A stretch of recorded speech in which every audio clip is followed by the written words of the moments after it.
Everyone. Yay. It's Monday. Okay.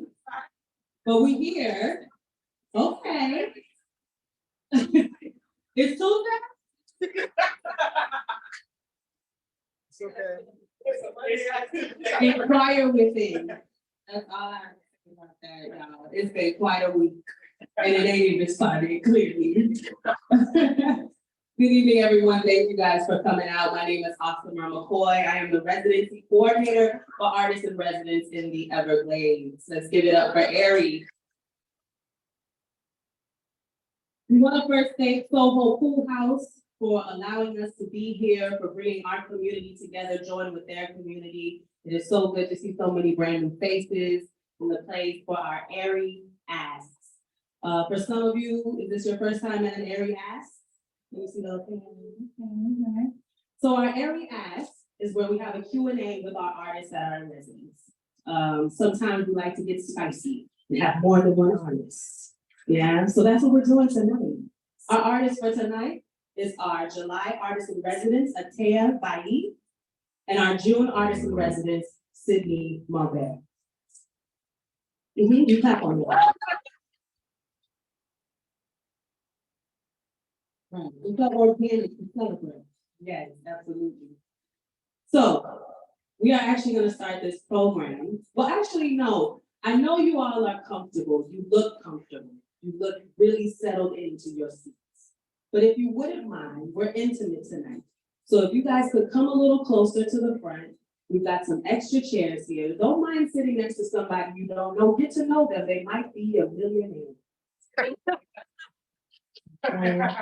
They just might be. They might leave you in their will. You never know. But you gotta talk to people first, okay? So if you can come up to the front, give you a few seconds. Yes, all of y'all are pretty. You should be sitting together. Beautiful. Thank y'all so much. Thank you. Oh, can we get the house music turned off, please? Thank you so much for the band. So while we're waiting for the music to get turned off, if you are sitting next to somebody you don't know, take a moment to look at your neighbor and say, neighbor. I'm so thankful you're here today. Yes. But get to know the people sitting next to, you know.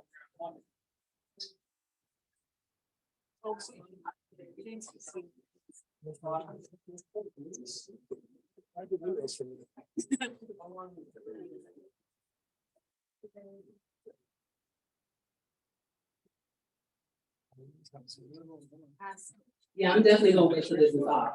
So if y'all want, y'all can kick it for a few seconds. Other neighbor? Right, other neighbor. Talk to the neighbor on the other side. Absolutely. How many folks we got here born and raised in Miami? Yeah. Shout it out. What part? Little Haiti in the building. Where else? Any other spot? Yep. Homestead. Where our artist is from, down south, deep down south. Way deep down south. Anybody got anybody from Overtown? No, Liberty City, Richmond Heights, Kendall. No Kendall? That's rare.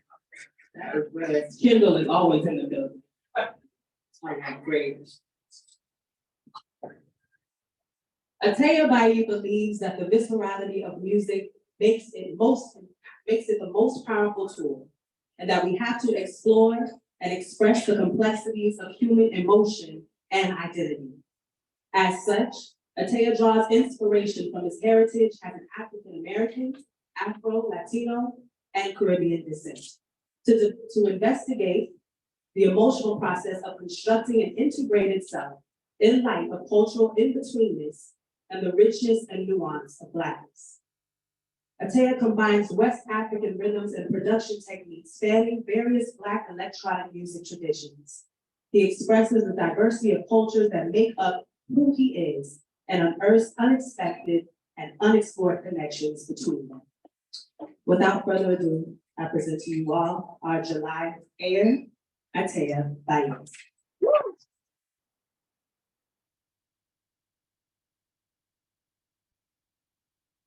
Thank you all for coming. Let me get set up real quick.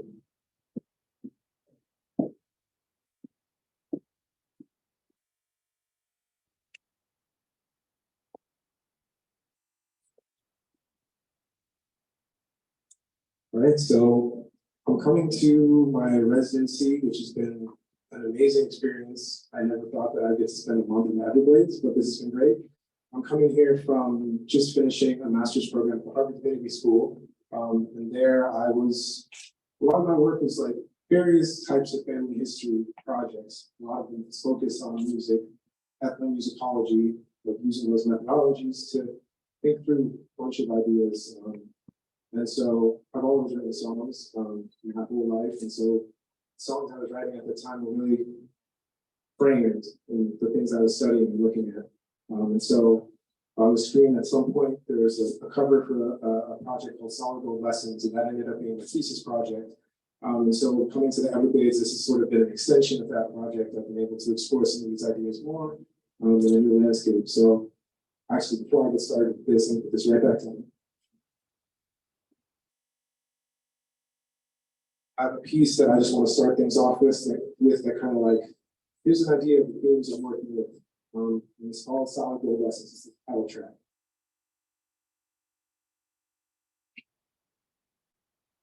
If they weren't alchemists, how could I exist? Blood, sweat, and tears form the lies to make the sweetest dish. Frosting with solid gold lessons. I should write you a list. Granddaddy's rings with sugar cane before they lay on his fist. Halos of arthritis pain shining bright on my chain. I'll be all right in life's sight because I'm ancestor trained. If we sip when we pour, when the party never ends and these ends. We got our reasons to celebrate seasons, give thanks. Crop overcome, pop open one, clouds to the lung. His bountiful blessings under the sun. How he lived life trying to shine light on each one. From CTAC, Logan to PDX, and coast to coast. Protect the start of civil war about loving the most. Ain't just a red-eye dread, I bet I go for your throat. Then back to smoking on the force until I sweat. Granddaddy hated the dope, but knew about not being sober. Apologize for me alone with my bases that flow. Determination and goals, just stopping ain't an option. Don't go throwing in no towels to my back on the ropes. He said, fuck all that, live today. We ain't got no time for their hateful ways. So keep pushing to the mountaintop, come what may, but always make time for play. Okay.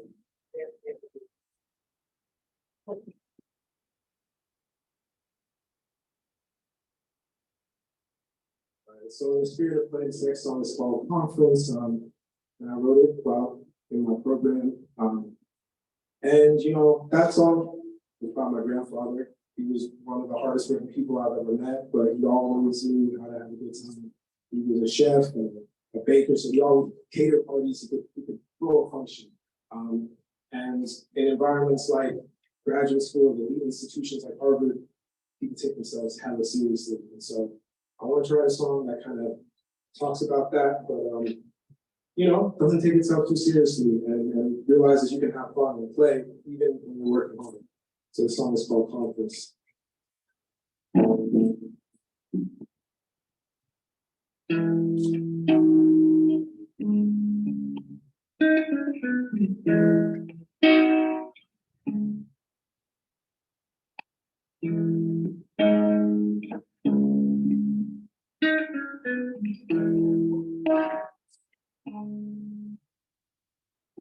You said it was freezing when you called me on the phone.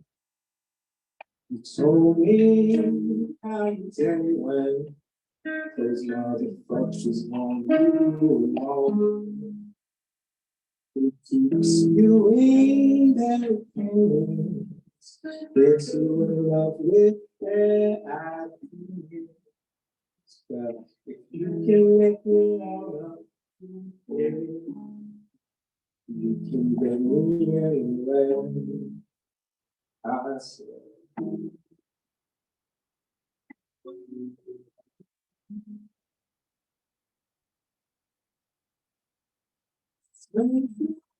Beyond access, you feel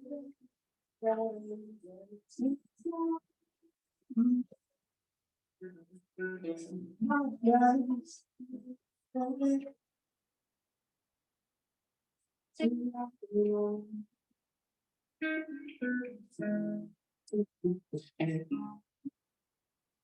Dying laughing at that paper kingdom.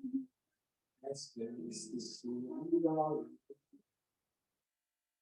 When I walk these halls alone, what I'm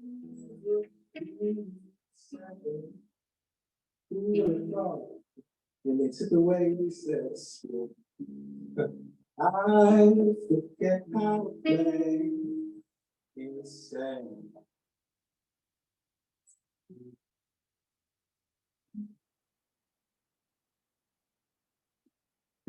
It's no sorrow in me.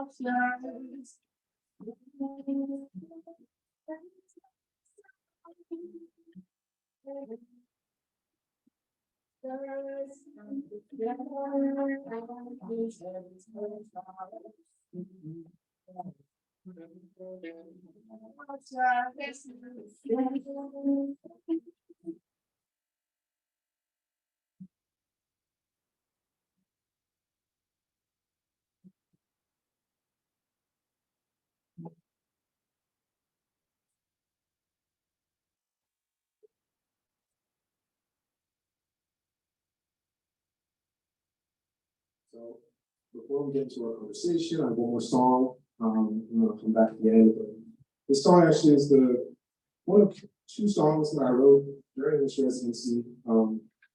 It's called, I guess the working title is Before the Dawn. It doesn't really have a title yet, but you know, when I was younger, I really loved nature shows, travel shows, and being in a place like the Everglades for a month is like a dream come true, you know. I would love this experience. I would love to like stay up late and watch all those type of things and imagine all the places in the world. When I got here, like I found it so difficult to go out and do things. And you know, I realized I lost a little bit of that sense of wonder. And you know, part of this project is talking about thinking about generational wealth in new ways. And when I tell you that like health and mental health is like a really big thing, you know, you gotta take that seriously. And not a lot of communities that I come from talk about those things. That's something to pass down. And I just started talking to my parents about, to my mom about these type of ideas. And yeah, this is sort of about the reinvigoration, that like, just a new sense of possibility and excitement, that things don't have to be the way that they've been. And even when you've been in a difficult place, things can be different. And you can take inspiration from the people that came before you and were in difficult places and found a way to find a home and make a home. So that's what this song is about.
Is it somewhere in this great big place? It's not wild. As I have to feel. If you go, you'll never go back.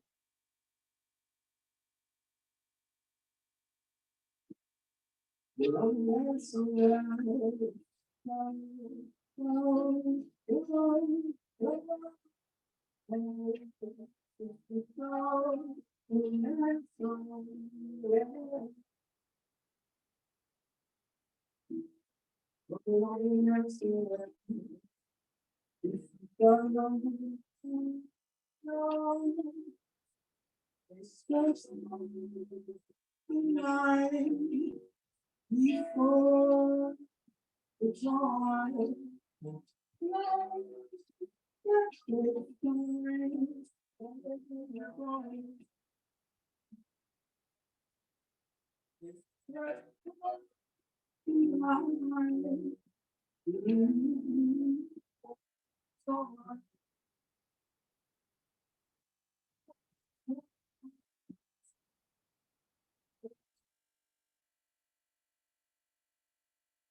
Before the dawn.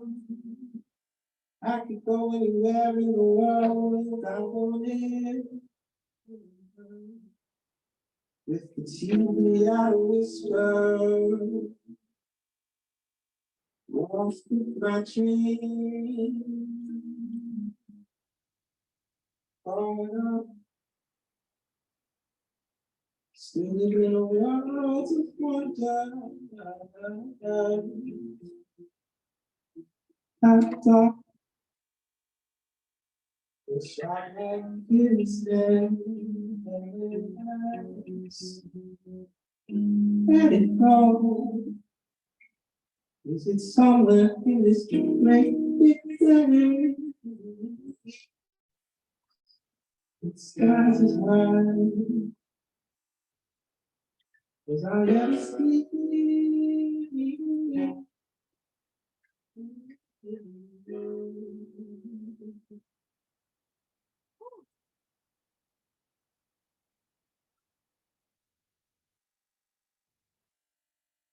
Okay, everybody.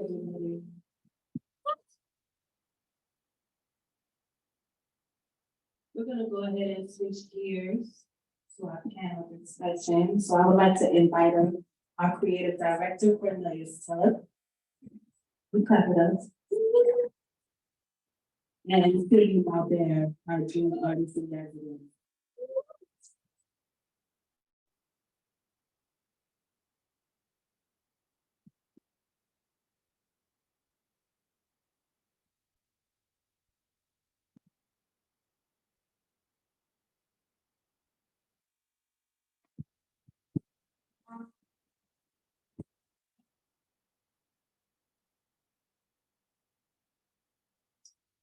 Check, check.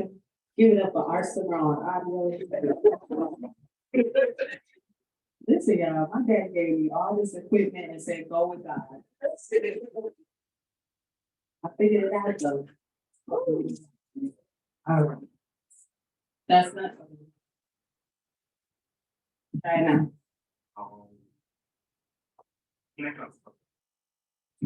That- All right, that's good. that's it?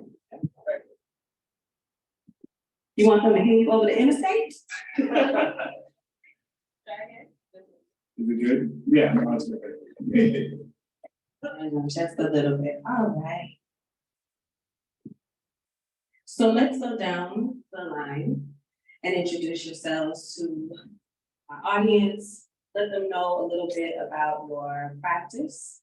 And a little bit about why you applied for artists in residence in the Everglades. We'll start with you, Sydney. Hi, my name is Sydney Maubert. I'm a designer and an artist. I went to the University of Miami and graduated in 2020. I just graduated from Yale in 2022. I studied architecture both times. And I'm currently teaching at Cornell. I'm teaching architecture.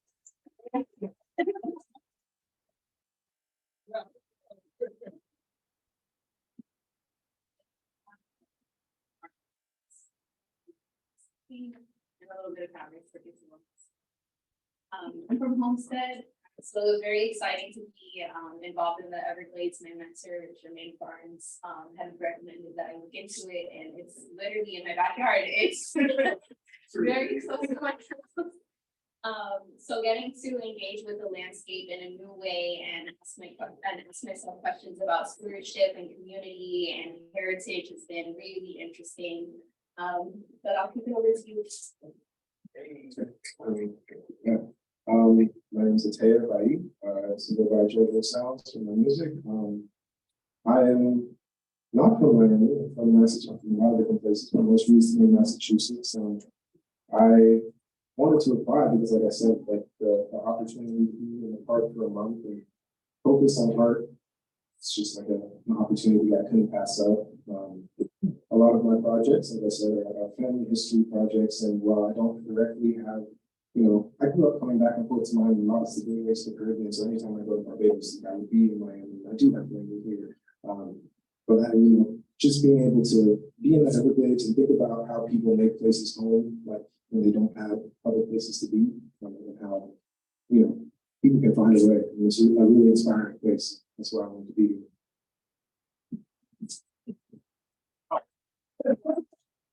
Well, I'm from and artistic director for AIRIE, and kind of my individual practice is within architecture, painting, and photography. So interdisciplinary. Let's give them our panel, y'all. And of course, once again, I'm Asuma, the residency coordinator, also a poet, interdisciplinary artist, and a mama. My baby's somewhere around here mad at me because I didn't DoorDash on time. I'm sorry, baby. I'll buy you something I'm not supposed to when you please from me. Because I don't really have it. Yeah. I'm really excited about this day, and I'm excited because we get to take a breath just for these few moments. Right now, there is an exhibition being built in the Everglades in the Ernest F Gallery, which is about an hour and 40 minutes from here, but that's all right. It's a journey. Y'all went to Key West before, okay? So don't say like I can't make that drive. But right now, we are about to witness a large install in our gallery. And we're excited for this work. And so if you could just talk a little bit about that label you don't like to be put on you, which is architect. Even though you went to school for it, okay, and you paid for that label, I just want you to know you paid for it. You paid for the label. But I respect you.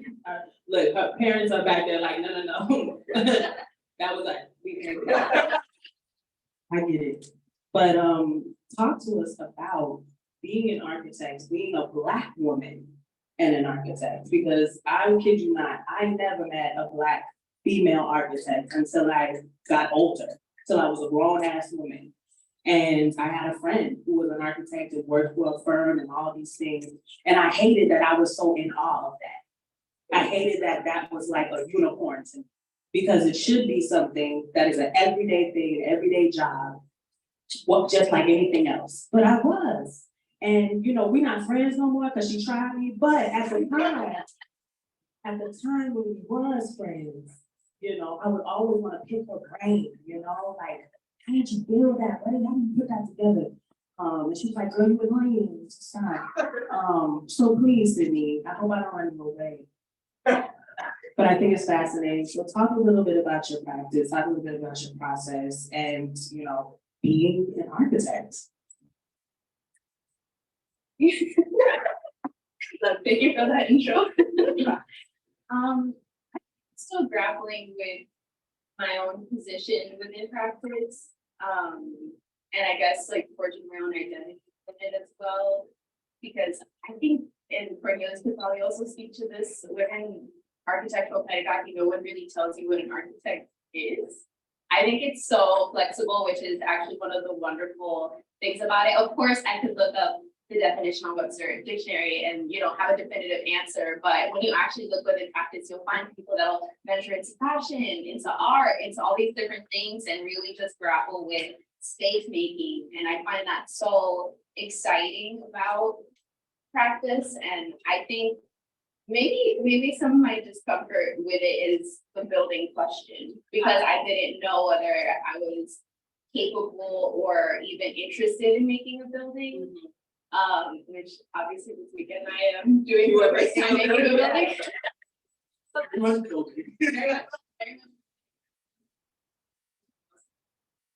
plywood and disgusting glue, so I cleaned up for y'all. But yeah, I started with painting because that was the language I knew how to communicate. My dad taught me how to paint when I was young, and I started painting in grad school, every studio that I had, and that was just exciting to me. And now I've just been trying within teaching and my own practice to figure out how I can project self and teach my students to project themselves and their own identity within their work. That's where I'm at. Amazing. I mean, I think also delving deeper into that, like for architecture, and I totally understand you mean also someone who has like ran away from the architecture world. You keep running, like I'm really running from you.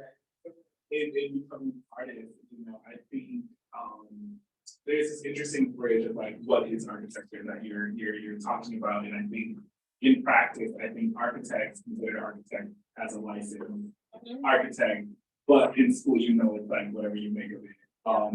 In that, and I want to ask you kind of like what kind of guided your interest into spatial design, and what kind of guides, or do you think guides your principles now, and as someone figuring out what it means for you to be an architect? I think maybe my interest in culture has been animating my interest in space first.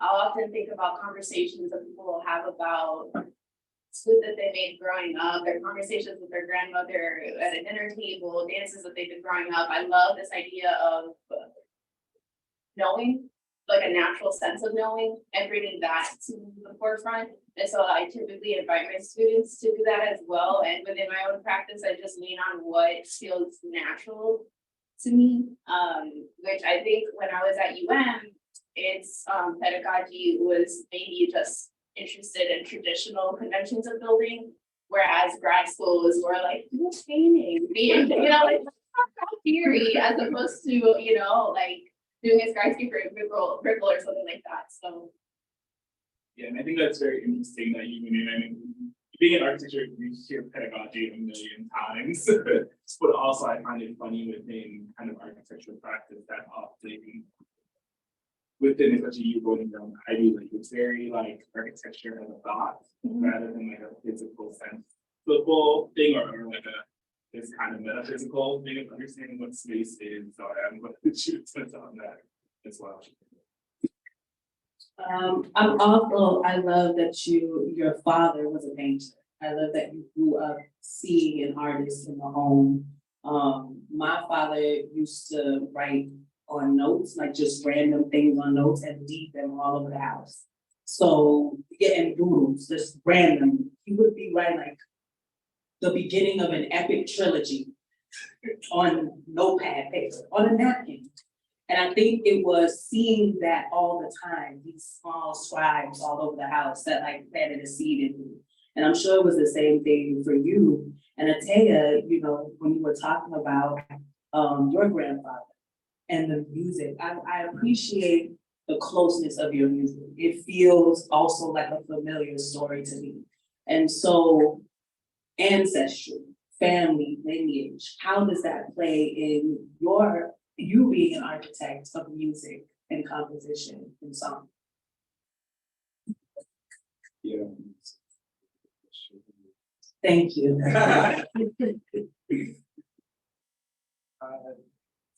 Yeah, so I came from a musical family. My dad is a guitarist, and I never really took lessons. I learned from him. So all of like my training, or a lot of my training in music has been that very close and familiar and intimate with the family, like within the house. And also like music, like when you come like from a family like mine, where people are coming from Cote d'Ivoire, West Africa, they're coming from Panama, they're coming from Barbados, they're coming from all across the country. It's like, and I was born here, like I'm one of the few people in my family that's like, you know, born and raised in the United States, you know, there's a lot of divides, there's a lot of, even though it might not look like that on the surface, just like culturally, linguistically, there are things that, you know, get lost in translation.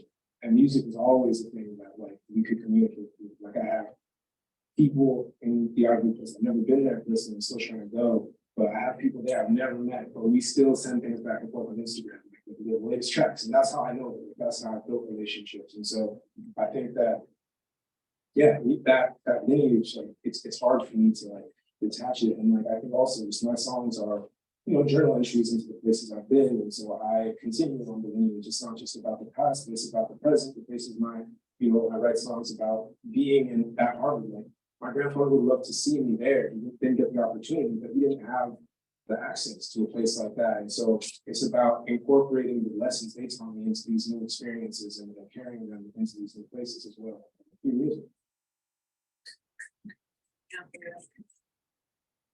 I wanted to touch on, you know, your grandfather not being able to see you, you know, our ancestors that are constantly there. They do see you again, but the physical presence. But I want to kind of shift gears because you both went to PWI. Yeah. And y'all black. Y'all black. See your mamas, your daddies. And so what was that experience like going to a predominantly white institution, learning, educating, creating connection and community? Because, you know, I ask these questions for my own self as my daughter gets older and the talk comes of HBCUs, PW, you know, these are very serious conversations and decisions that are made that can completely change the trajectory of your entire life, your community, your network. So if you would like, if you want to, you know, I know. Everybody wants to talk. And I'd like to add on that question to talk about it in a sense of both of you guys are developing language, whether it's architecture or music. How did that help you, or how did it kind of evoke that community space?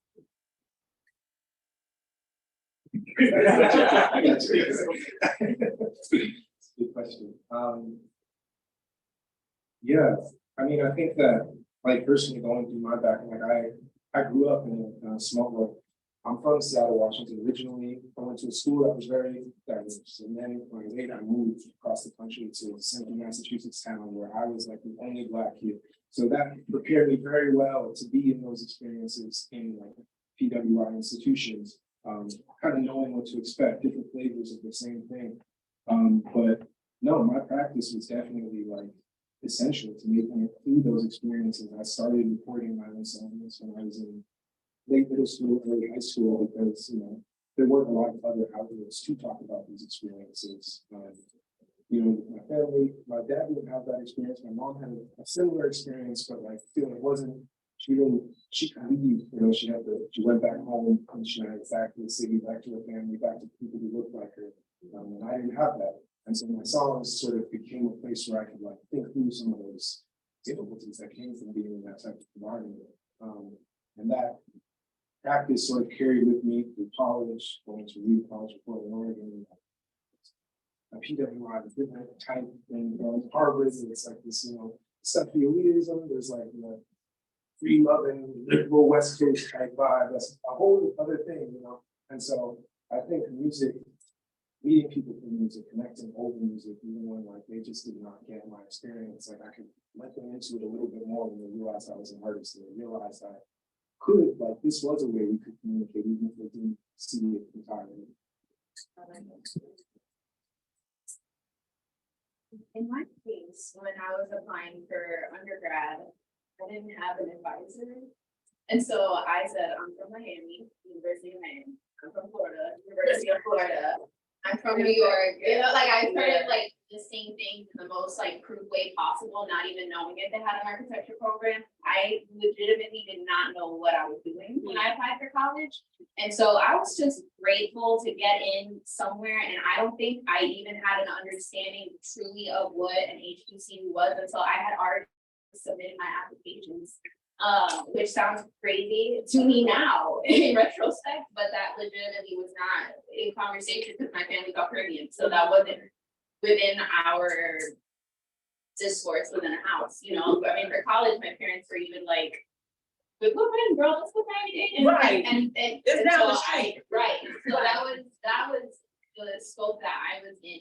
But I think it became my presence felt very Tense. I felt very tense when I was in architecture. I think because of all those things that you were asking, there's so few of us.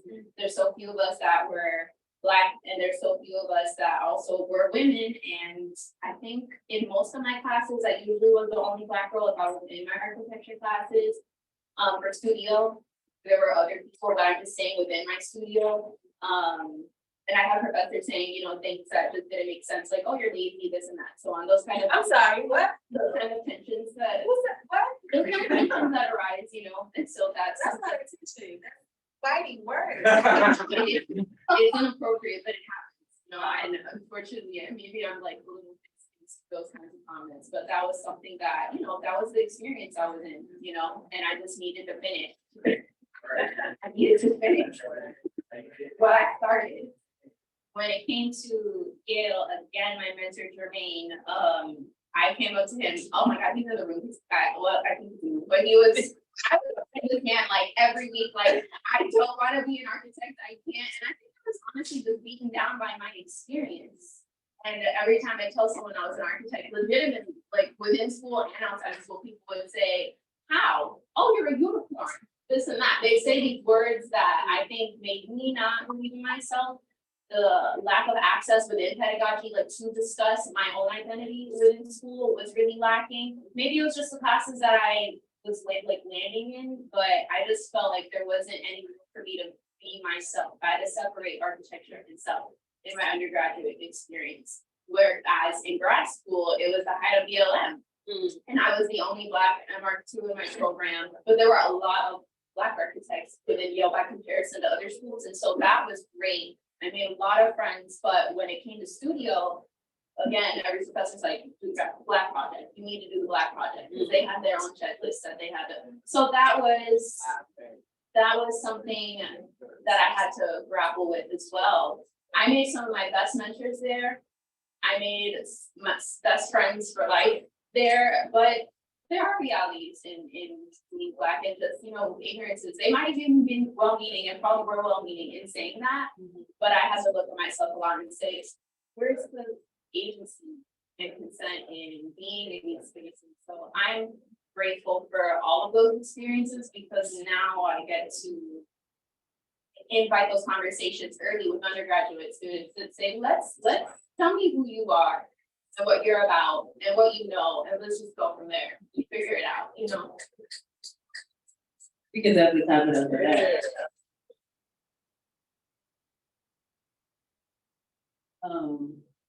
I went to the University of Evansville in Indiana. And y'all can tell by the way I talk, I didn't make it, like, I did not make it. It's just a completely, it was ridiculous. It was a completely different space and not having the language, you know. I wish, and you know, you offered a lot of insight in talking about music as a connector. I wish that I understood the power of artistry then. Because maybe I could have, I wasn't gonna make it. I wasn't gonna art, food, nothing was gonna save that. Nothing was gonna save it. So funny. But it is a connector. And as you both are talking, I'm also curious because it feels like everybody at this point, Black, brown, white, whatever, everybody at this point is political. And the art is political. Or does it have to be? Have we come to a place where we can make art for art's sake? I'm dropping them today.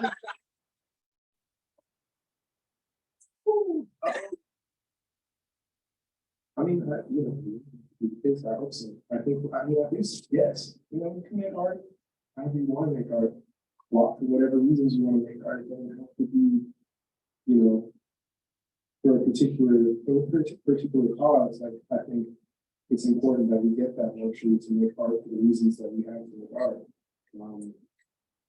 That's one side, and the other side, like, I'm African. My dad would say everything's political. That's how it works. So, you know, I come from my household, that's what it is. So it's like, you know, I know the art that I make is political. I know that it's like, you know, it can't not be, you know, even if I even if I try, like, it always is from where I'm coming from, the ideas that are floating around in my head, and the, the future that I want to see, and like you're saying, like the power I see in art. I just, it's a tool that I would, can't imagine not using for the goals that I have in making the world like a better place, more equitable.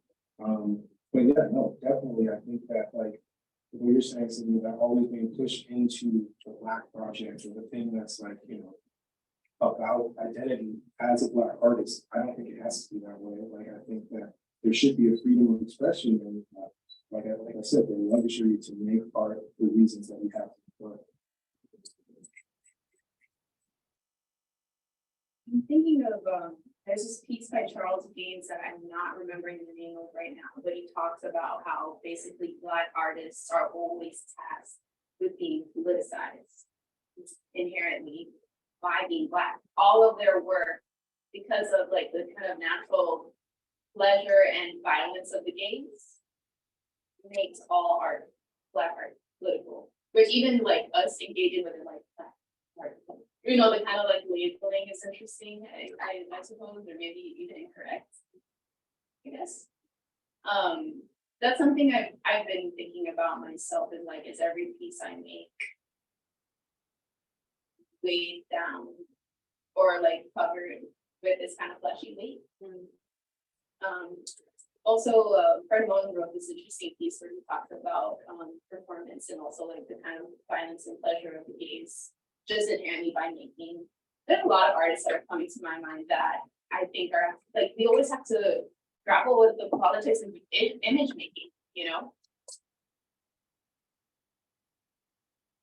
I want to expand on that because I think you're kind of capturing on this is a heavy question to do, and I think every artist in their practice exactly like what we're trying to navigate, where your work can just come out of joy or celebration, but the act of that is radical in the society that we live in, these spaces. But it makes me also think, when we talk about a residency like this, where you're going to the Everglades, you meet someone who's from Bahamian homestead, and and as I mentioned, like, how do we find this place of belonging?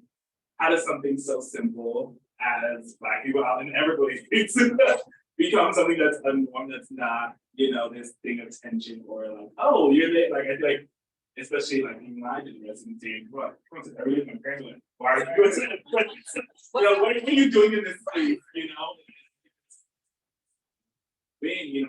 space, but kind of seeing what the new Americans started saying, like, what was the experience like for you? You seem like you had more of a in tuneness with nature and whatnot. So how did this kind of add to that? Or also, what was this experience like, and was it any different than you expected? Yeah, I mean, I definitely, my family said the same thing. Like, why are you going out there? So I have those voices. And, I mean, I did grow up like going out into the woods with my friends doing that kind of stuff. So yeah, it's like being in nature is something that I was really looking forward to, and I don't know, in many ways, the experience I lived up in more to what I expected it to be. I think that, like I said in the song, like, being here, this environment is not for me necessarily. It's not like it's a hard place to be. And so it's not for anybody, I guess, I'm trying to say. It's like, it's here for itself, and like, I go over to it, and I saw what I could see, but honestly, like, the thing that surprised me, I wasn't in it every day. I couldn't be. I thought I was just going to be Mr. Explorer. I was going to see once the alligators, like, that I wanted to be. But like, I knew I wasn't. It wasn't like, I was in the cabin working on songs that I had written, and even just like going outside for seconds, seeing little grasshoppers everywhere, like that was an experience,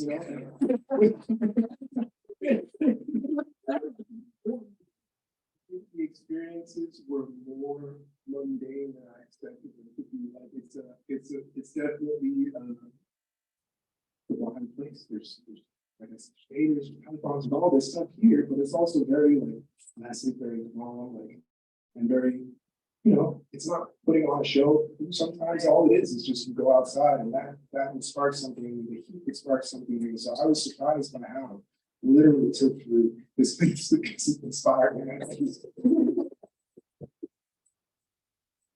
So to say, you can have a lot of cuss words in your song, so is that the heat?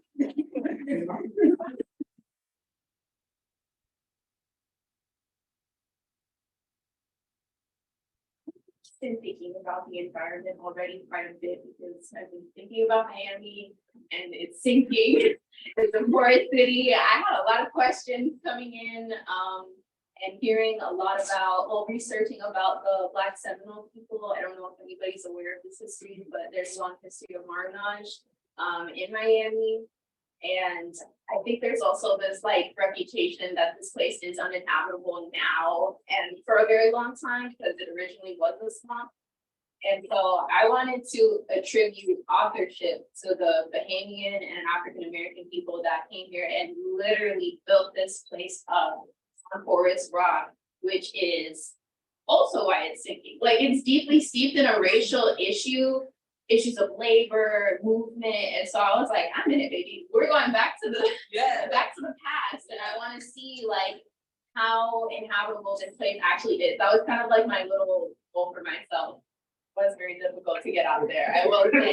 But going on the boat rides in Houston, the airboat rides, and seeing how people quite literally do live out there. Yes.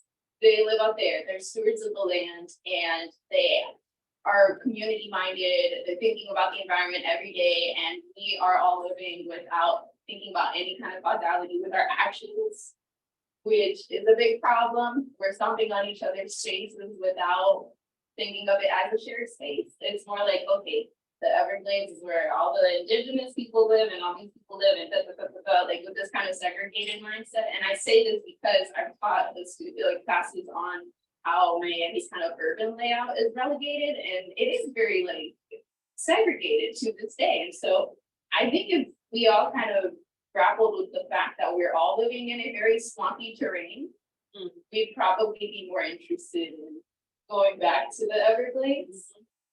So I hope that everyone here today does go take a ride down and explore the space and maybe even consider like it as part of their own heritage, you know? And feel free to wait till next year, February to do that. Feel free from January to March, because baby, the summer is not. I understand our sentiments, and both Cornelius and I, as fellows, our first time in the Glades. Well, first of all, I don't know why Cornelius over there laughing, because he was out there like Dora the Explorer, okay, with his little camera, taking pictures of everything, you know, and texting me. No. And for me, you know, my first week, I went home. Like I went back and forth to my mother's house who lives down south. And yes, when people were texting me, I was not there. I wasn't in the cabin. And for me, it was the silence. I am, like I said, originally from down south. I live now in Carroll City, Miami Gardens. I live right next to the police station and City Hall one time. All day, all night, nonstop, the sirens go. Sirens in my neighborhood start maybe 6 a.m. and they do not stop until you go to bed. And they're still going. I am numb to it. It is melodic at this point. It is a part of my landscape to hear police sirens, to hear the ambulance, to hear cars, right? So when I went out there to the Glades and there was nothing, not people at the corner store talking shit, nothing, nobody honking, nothing, just you and your intrusive thoughts. So I went home, y'all. I went home to go get some intrusive thoughts and have them soothed by the sounds of helicopters. But I want to ask you all, because I know it was difficult, but what was maybe let's say the most beautiful thing, because I love the migration of the grasshoppers. I don't like trying to drive through that, because I don't know, man, there's a lot of them, and you can't avoid cigarettes. And I cried, like, for that, because they're huge, man. But yes, seeing little things like that, like grasshoppers just living their lives, birds sitting at the tower at the AIRIE Trail. Just seeing these things still and quiet and in their space, you know, was incredibly beautiful for me. So beautiful moment, jarring moment.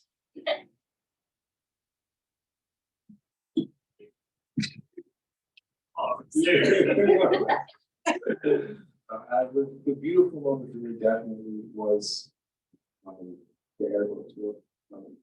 Being out there, seeing that landscape, and I think that was really when it dawned on me how still and quiet this place can be. Like, despite all the things don't, like it's so fascinating to think of how still and quiet it is. There is so much going on under the water and the grass and the sky and the trees. And then to like, you know, be being inside, like in an airboat, you're like, out. I'm like out there thinking about the fact that people are living out there and that people are making this a home, and that like, yeah, like I said, a lot of my songs are thinking about like people moving around, migrating from place to place because they have to, or just make a better life, whatever it is. And it's just beautiful to think about the places people can make home. And like, I think that was, yeah, that really enriched my thinking on those things.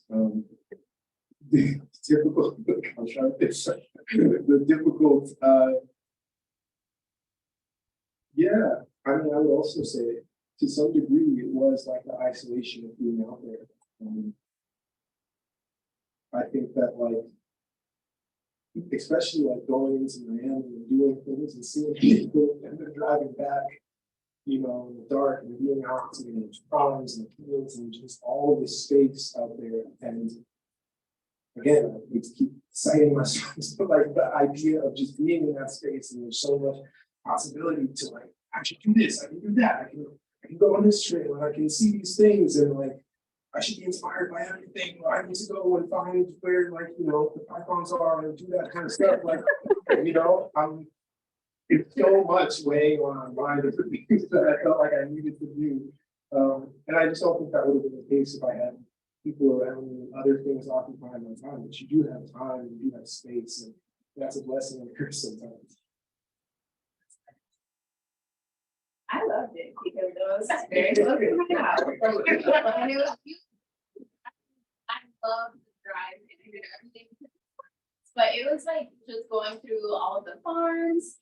And those are all my favorite things about growing up in Homestead was, you know, just seeing all this land untouched, you know, which always made me happy as a child. That was my childhood perspective. And I think the good takeaway was something actually that our summer brought up at the beginning of the residency was discussion of belonging. And I think because I just sat in my little cabin banging away doing research, I saw that there is a long history of Black and Caribbean folks who not only engage with this land, like initially my install was supposed to be on Long Pine Key. So I started researching Long Pine Key, and there's a long history of people who quite literally lived out there.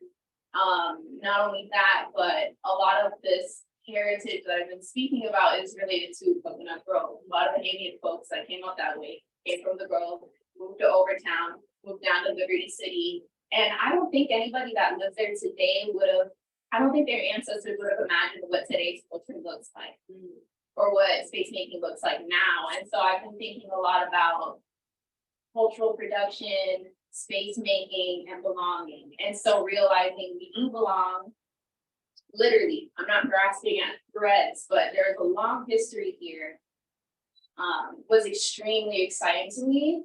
And just having conversations with people from Liberty City. I have friends that I just would reach out to and just say, your family's Bahamian or no? And they say, yeah. And the same stories that they were telling me were the same stories I was reading in books about the Black settlers. The same stories that they were telling me were the same stories I was reading in archives from the Federal's Writers Project. This is like the 30s. This is all their same heritage, and so just constantly being affirmed throughout the residency, through these readings and live conversations made me think, all right, there is not enough attention on this place. Which is unfortunate, but also exciting because there's still time. Yes. There's still time for us to do it, and still time for us to have these conversations, and I hope we keep having these conversations. The bad news, very hot, but I'm used to that. And, lots of mosquitoes, but they gave us a mosquito, Yeah, net, and we give you a back, we give you a net suit. and you didn't have to go in 9 months. Because my month was intense. But I look, I'm still out there. I mean, I've been out there for 2 months now by choice. Like, I love it. I mean, like, I've been coming out there almost every day. I mean, and like I said, 20 minutes away, never would have went otherwise. Yeah. We're open a little bit, but yeah, I think that's something that's exciting about the park is like, once you go, you kind of never leave. I mean, that's ours are married now. No, because it was literally people like, I told them, yeah, I work for AIRIE. They was like, oh, we just thought you never left. I was like, what? You were like, yes, I can never leave. But I'm glad that you touched on one kind of the history of people living in this landscape, especially I think when we talk about the topic of architecture, a lot of the ingenuity that both Bahamian and Indigenous people use to live with the environment rather than against it is something that I think is a lot of the topics now. Like, how does our city move forward in like urban development, but still kind of not looking at it as what we think, but how do we begin to build and design and think artistically of how we live in the environment. And I think a lot of that is in conversation now, and I hope more conversations kind of continue to adapt and build. And I think also with this residency, like artists like both of you are also helping talk about topics, or I think that people may think are taboo or don't know exist when it comes to these histories of existing in this space, but also finding out, and I think this is when we talk about like what's political and not political. You know, even for me doing the residency, it's like me, people are like, oh, you're like this environmental activist. And I'm like, what? But the work kind of carries that, you don't even notice, you know, like how important telling these stories are and whatnot are a part of it. So definitely excited and looking forward to your installation and actually both of you this Saturday, which is something plug in this Saturday. There's a two-part. We have our opening of the exhibition at Ernest F, and then we'll be taking a convoy down to Flamingo for the cookout, okay? It is a catered event. Everything is free. You will have to pay the toll, but it's a short fee to pay for good food. And when we reach Flamingo, Atéha will drop some more of his songs from his album. And before we wrap up, we would like to just hear a little bit about Solid Gold, and a little bit of your inspiration behind the project. Yeah, absolutely. So like the piece that I started with was a song that I wrote. I wanted to just like write something about a person that was important to me. Because I realized a lot of my songs were very introspective about myself, and I mean, to some degree that song is too, but like, I wanted to step outside of my mind and like, look at how someone else was affecting and influencing me and teaching me. And I wrote that song long before I really came up with the idea of doing a thesis project that was going to be a collection of songs. But I had that song just floating around, and when I was doing all of this like family history research and whatnot, I was like, yeah, it would make sense to like tie it all together in a song. And so a part of that, like the project has sort of shifted a little bit since I turned everything in. I turned everything in. It was really trying to think about like artistic persona, trying to like, I went to divinity school as an artist, which is a very weird thing to do. People don't understand it. I don't understand this days, but I'm glad I did. I wouldn't be here if I didn't do that. Like, things work out in very strange ways. But I really was trying to grapple with like, I saw myself as a musician, as an artist, and I have things that I was to talk about in my music, but I also like, I have a hard time justify and putting myself out there like that. And so I really wanted to think through what it was I wanted to say and what it was I wanted to do and affect the audiences when people listen to my music. And so I was really trying to think about like how I can look to my family history to think about the lessons they taught me through music to then impart those to audiences, impart those to the people that come and listen to what I do. And so, yeah, that was really solid. The lessons it turned into 5 songs. It's expanded. Now that I'm writing songs in the Everglades and stuff. So the project is TBD. We'll see when it drops, probably in the fall. But yeah, that's the gist of it. Let's give it up for that. Yes. We're excited for that, my way. I'll probably go back and sell it here at Soho. I do want to give a shout out, as Sydney mentioned, her mentor, Jermaine Barnes, is our triennial fellow, which means we have him forever until eternity. And he is in the building. I think he was in the building, like not in the building no more. He does that. And also we have our McKnight fellow in the building, Gaylord Shannon, who is here with us today, an amazing wood carver, writer, bookmaker. Please speak to this man. He's brilliant. We have had such a great time together. You're gonna have a good time without me too. Who did you meet from Tennessee? Stop talking to strangers, Gaylord. Stop talking to strangers, going out on people's boats. You could do that here. But Gaylord has had an amazing time. He's met with researchers out at the park, and has been working diligently. And so we're so thankful to have an iconic artist as a part of our cohort. So Gaylord Shannon. And once again, we have our exhibition in the Everglades on the 29th, Queen of the Swamp. You got to come to see it, y'all. Listen, and like I said, it's a 2-part. We'll be opening at the exhibit. We'll be opening starting in Ernest F, taking a beautiful trip down to Flamingo. We will provide you with an amazing Take a Trip to Flamingo playlist. Okay. And then once we get to Flamingo, we will have the cookout. And again, another live performance from ATEHA by you. So ATEHA is going to close us out. Please make sure you talk to these artists, learn more about their work, learn about the process, learn how she built this thing, because child is big. It's big. So we thank y'all and we will close out now with ATEHA.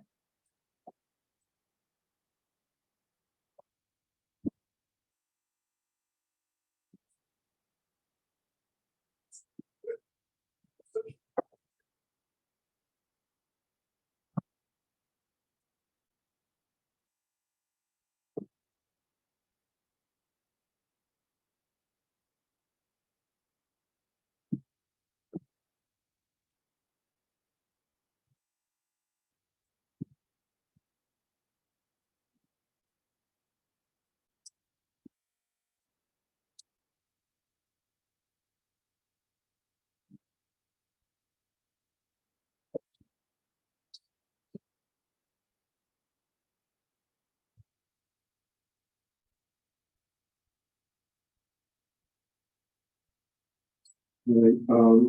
So I just wanted to close out with one more song. This is a song, it's a good closing song. As I said, my journey from here or to here started in divinity school, and it's hard to go to divinity school without thinking a little bit about faith, and it's something that I grapple with and struggle with and think about a lot.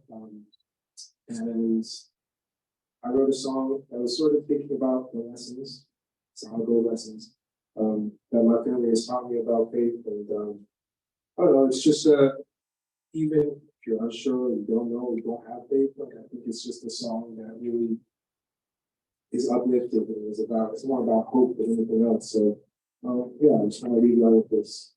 It's called In Your Hands.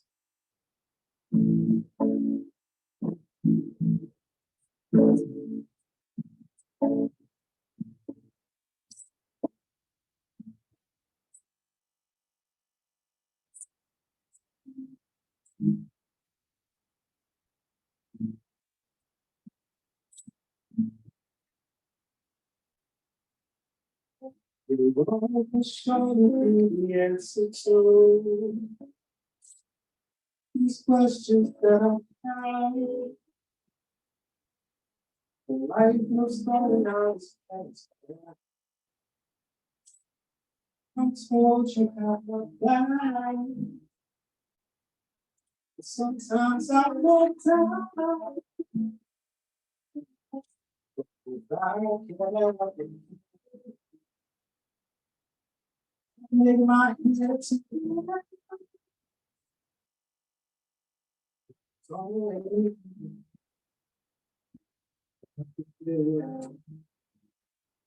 all my life, how could you not take life?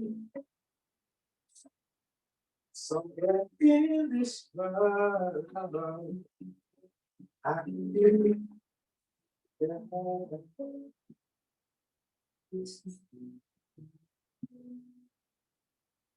the deeper source is what's explaining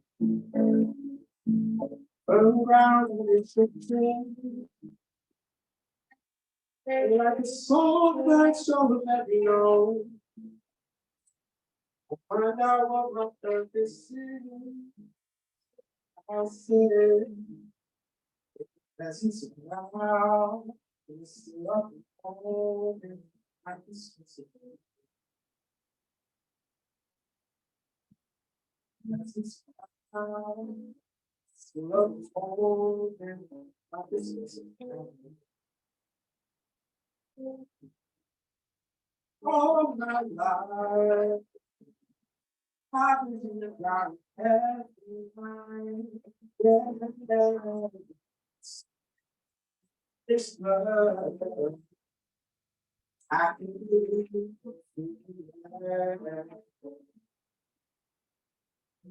All my life, I was in the ground every night. This love.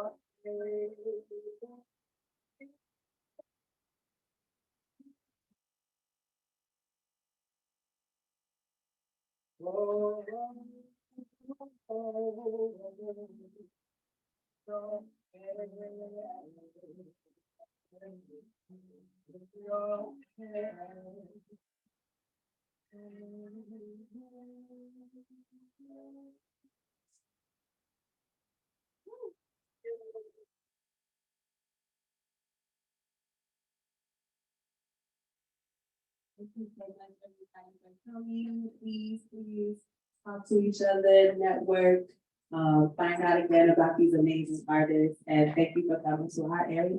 That's so cool.